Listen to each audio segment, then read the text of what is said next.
നമസ്കാരം. വിചാരധാരയുടെ മറ്റൊരു എപ്പിസോഡിലേക്ക് എല്ലാവർക്കും സ്വാഗതം. ആശ്രയബോധമാണ് നമ്മിൽ പലരെയും മിക്കപ്പോഴും അലസരും കഴിവുകെട്ടവരുമാക്കുന്നത് എന്ന് പറഞ്ഞാൽ അതിൽ അതിശയോക്തിയൊന്നുമുണ്ടെന്ന് തോന്നുന്നില്ല. താങ്ങാൻ ആളുണ്ടെങ്കിലേ തളർച്ചയുണ്ടാവൂ എന്നൊരു പഴഞ്ചൊല്ലുണ്ട്. പഴഞ്ചൊല്ലിൽ പതിരില്ലെന്നാണല്ലോ പറയാറ്. അല്ലലുള്ള കിളവിക്ക് ചുള്ളിലുള്ള കാടറിയൂ എന്നൊരു ചൊല്ലും ഉണ്ട്. ഇവയൊക്കെ വെറും പഴഞ്ചൊല്ലുകളല്ല, വലിയ വലിയ അർത്ഥങ്ങൾ ഉൾക്കൊള്ളുന്ന വാക്യങ്ങളാണ്. ചെറുപ്പം മുതൽ സ്വയം പര്യാപ്തത നേടാൻ പരിശീലനം സിദ്ധിച്ച ഒരു വ്യക്തി ജീവിതത്തിൽ ഒരിക്കലും തളരുകയോ പരാജയപ്പെടുകയോ ചെയ്യില്ല.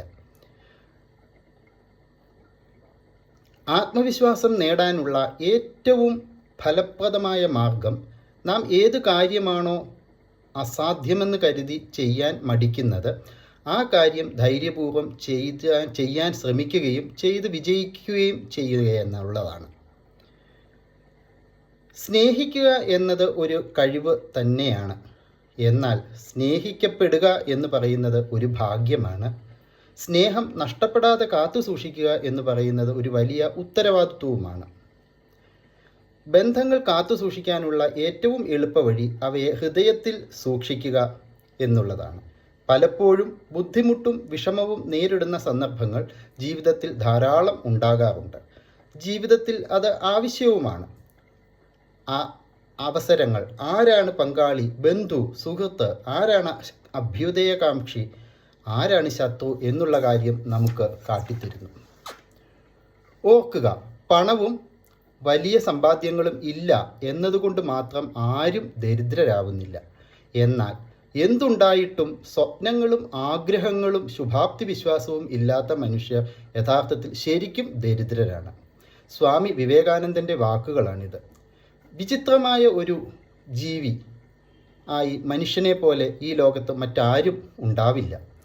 എന്തുകൊണ്ടെന്നാൽ നിമിഷാർത്ഥങ്ങൾ കൊണ്ട് ഒരാളെ വെറുക്കാനും മറന്നുപോകാനും തള്ളിപ്പറയാനും മനുഷ്യർക്കാകും. ജീവിതകാലം മുഴുവൻ ഒരാളെ ഓർത്ത് അവരുടെ തണലിൽ ജീവിക്കുന്ന ധാരാളം ആളുകളും ഉണ്ട്.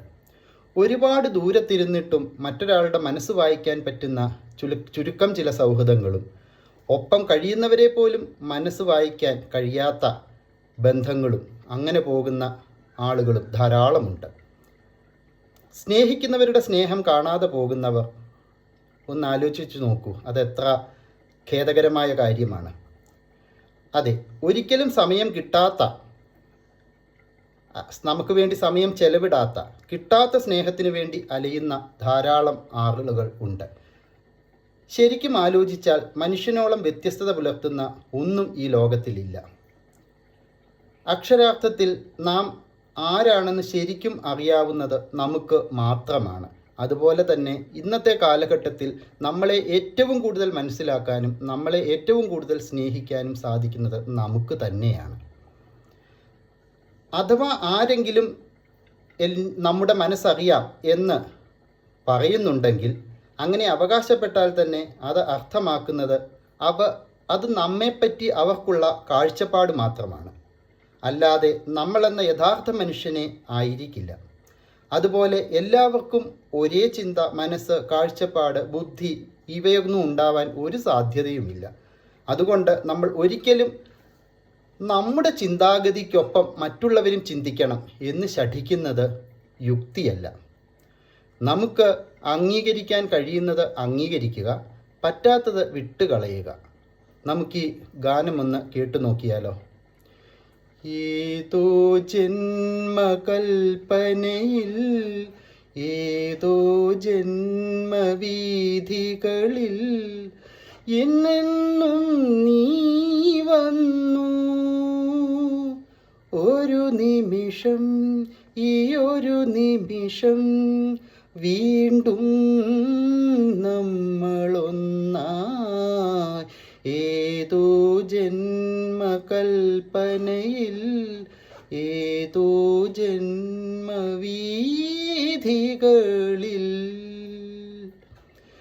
ധാരാളം സൗഹൃദങ്ങളും ബന്ധങ്ങളും ഒന്നുമില്ലെങ്കിലും ഏത് അവസ്ഥയിലും നമ്മുടെ നല്ല കാലത്തും നമ്മുടെ ചീത്ത കാലത്തും നമുക്കൊരു ബുദ്ധിമുട്ടുണ്ടാവുന്ന അവസരങ്ങളിലും നമ്മെ ചേർത്ത് നിർത്തുന്ന ചുരുക്കം ചില ബന്ധങ്ങളും സൗഹൃദങ്ങളെങ്കിലും ജീവിതത്തിൽ കാത്തു സൂക്ഷിക്കേണ്ടത് ഇന്നത്തെ കാലഘട്ടത്തിൽ അത്യാവശ്യമാണ്. അങ്ങനെയുള്ള വളരെ നല്ല നിബന്ധനകളില്ലാത്ത സ്നേഹബന്ധങ്ങൾ കുറച്ചെങ്കിലും നമുക്ക് ഉണ്ടാവട്ടെ. എല്ലാവർക്കും നന്മ ആശംസിക്കുന്നു. നന്ദി, നമസ്കാരം.